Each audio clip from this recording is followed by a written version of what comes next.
जैसे कि हमें पता है कि इंडिया इलेक्ट्रॉनिक्स में सबसे बड़ा कंज्यूमर है। तो जैसे जैसे वर्ल्ड चेंज होता जा रहा है तो हमारी डेली लाइफ में इलेक्ट्रॉनिक्स चीज़ें ऐड होती जा रही हैं। तो इससे क्या है कि हम कंज्यूमर बनते जा रहे हैं और जो चाइनीज़ कंट्रीज़ हैं लाइक फॉरेन कंट्रीज़ वो एक बहुत बड़ा क्रिएटर बनता जा रहा है और हमारी इकॉनमी भी बहुत इसमें काफ़ी क्राइसिस में आ रही है। तो इसे सॉल्व करने के लिए हमने सोचा कि हम स्कूल्स में एजुकेशन में अगर टेक्नोलॉजी को लाएं और स्कूल्स में स्टेम लैब सेटअप करें और उनको एक ऐसा प्लेटफॉर्म दें कि बच्चों के दिमाग में जो भी आइडियाज़ हैं वो अपने स्कूल में ही अपने स्टेम लैब्स में अपने टिंकरिंग लैब्स में अगर उन चीज़ों को बनाना शुरू कर दें तो वो एक स्किलफुल लेबर मैन फोर्स हम क्रिएट कर सकते हैं, ताकि जो बाहर की फॉरेन कंपनीज जो एप्पल जैसी कंपनीज हैं वो चाइना में जाके मैन्युफैक्चरिंग इस्टेब्लिश करती है, तो इंडिया में उनको जब स्किलफुल लेबर मिलेगी तो वो वहाँ से मैन्युफैक्चरिंग कंपनी इस्टेब्लिश करना चाहेंगे। तो इसको सॉल्व करने के लिए हम टिंकरिंग लैब्स सेटअप कर रहे हैं स्कूल्स में। अभी तक हमने 100+ लैब सेटअप कर दिए हैं। तो मेन हमारा क्या है कि हम जो इलेक्ट्रॉनिक्स हैं तो हम आपको कुछ अपनी किट्स दिखाना चाहेंगे। तो हम इन हाउस अपने किट्स को डिज़ाइन करते हैं। फॉर सपोज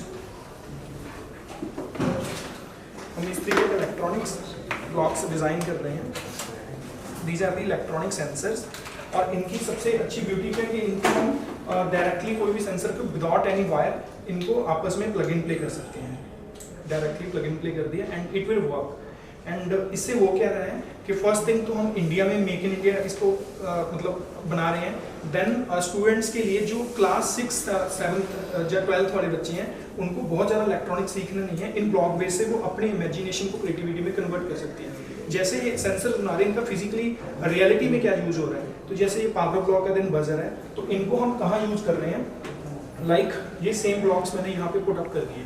यहाँ पे पावर ब्लॉक है then ultrasonic sensor then buzzer. अब एक गॉगल्स के ऊपर इसको लगाया तो इससे क्या है कि लाइक इसको कोई भी ब्लाइंड पर्सन पहन के इसको मार्केट में जा रहा है तो उसके सामने कोई भी ऑब्स्टैकल आएगा then it will automatically siren एक बज रहा है।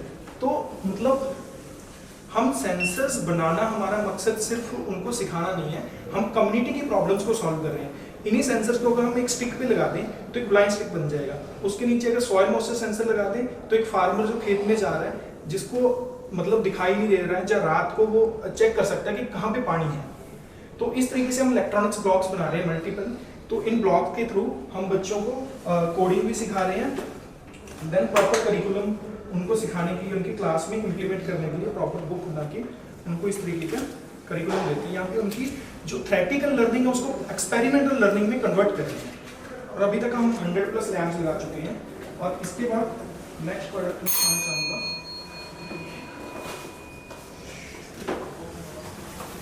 लाइक आज क्या एक छोटी सी टॉर्च भी अगर हमें मतलब चाहिए घर में तो हम क्या करते हैं, बाय करते हैं जाके मार्केट में।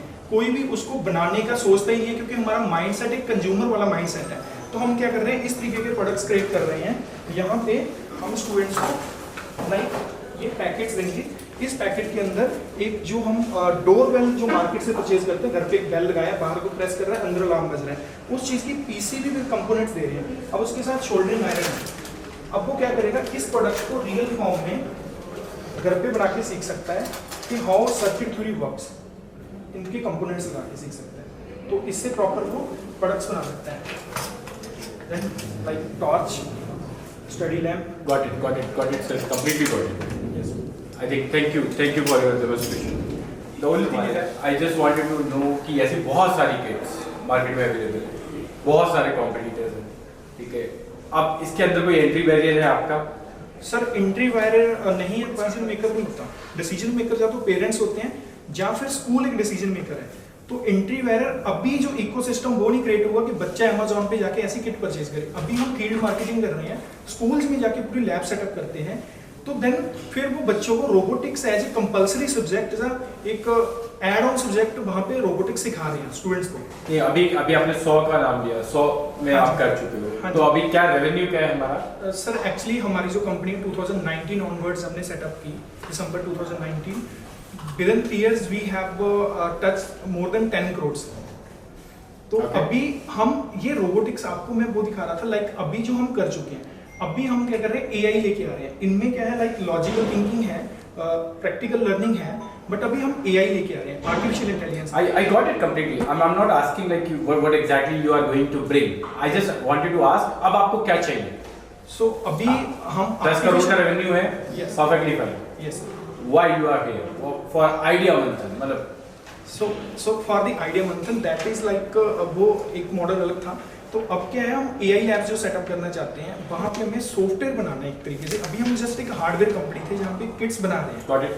अब हम सॉफ्टवेयर बनाने के लिए हमें क्या है, एक ऐसी टीम चाहिए जो like front end developer, back end developer हो, और कोडिंग जो हमारा प्रैक्टिकल हमारा फील्ड नहीं है कोडिंग, तो कोडिंग के लिए हम AI लैब सेटअप करना चाहते हैं। उसके लिए AI रिसर्च लैब बनानी है सबसे पहले। तो हमें एक सॉफ्टवेयर बनाने के लिए जिसकी कॉस्ट है दैट इज अप्रोक्सीमेटली 20 lakhs। तो why you are not able to take it from your existing venture? 10 crore का रेवेन्यू वहाँ है, 20 लाख यहाँ क्यों नहीं डाल सकते, क्या हुआ? Sir actually this is new venture जो हमारा बट एग्जिस्टिंग करते रहोगे? एग्जिस्टिंग सर करते रहे। अगर नए में पैसा इन्वेस्टर से अगर पैसा लोगे तो पहला वाला करते रहो और नए वाले का जो है वो इन्वेस्टर दे। नहीं सर ऐसा नहीं है, एक्चुअली इसमें जो मार्जिन है, नेट प्रॉफिट है, वो बहुत कम है। I got it completely, but हाँ you जी, are not हमारे able to pass- understand that regulation या restricted by the investor mindset. Sir मेरे पास लाइक वो एक 20 लाख इन्वेस्ट करने के लिए पैसा नहीं है ना। मतलब 10 crore revenue we have done, but उसमें से नेट प्रॉफिट नहीं था, ग्रॉस प्रॉफिट जरूर था। अच्छा वो कितना था यार? Sorry I missed out that part. मेरे को तो 10 करोड़ की फिगर बड़ी लगी। मैंने Yes, कहा sir. I think But you are वो मेकिंग बताना मेरे लिए समथिंग। फेयर था कि आई एम कितना होगा exactly margin, net margin? Sir हमारा मार्जिन 2% अप्रोक्सीमेटली था net profit. Okay and 10 crore is not annually, it's 3 years total. हाँ तो फिर भी यार बड़ी फिगर तो एंड इसमें क्या था, एक जो गुड फैक्टर क्या था, इसमें गवर्नमेंट की तरफ से स्कूल्स को पैसा दिया जा रहा था एज ए गवर्नमेंट फंडिंग। वो स्कीम थी एक, वो क्लोज हो चुकी है। अब क्या है, स्कूल्स रोबोटिक्स लैब की जगह प्रेफर कर रहे हैं आर्टिफिशियल इंटेलिजेंस लैब, क्योंकि CBSE ने कंपलसरी कर दिया उस सब्जेक्ट को। तो अब हमें AI बनाने के लिए सॉफ्टवेयर और हार्डवेयर डेवलप करना है। Got it, thank you. So, tell me something जो आपने अभी सारी बात की वो ओवर हो चुका है, that is finished. वो 100 schools जा चुके हैं आपके पास से. Yes sir. That business is done, finished. School customer we have acquired, अब उनको नया सोल्यूशन चाहिए AI। ये मतलब पुराना बिजनेस बंद हो गया, वहाँ से रेवेन्यू बंद हो हाँ गया. जी हाँ जी हमने सब कुछ नए से शुरू करना है. हाँ जी। This is just the background history which you have presented. Yes sir. Done. Thank you. अपना जो नया आइडिया होगा ना, next time pitch में वो present करना. We are here to judge that, not the history. Sir उसी को मैं आगे ऐड ऑन करना चाहता था। चलो, elevator pitch में ना हमेशा 3 मिनट में वो चीज़ रखनी है जिस पे आपको पैसा चाहिए.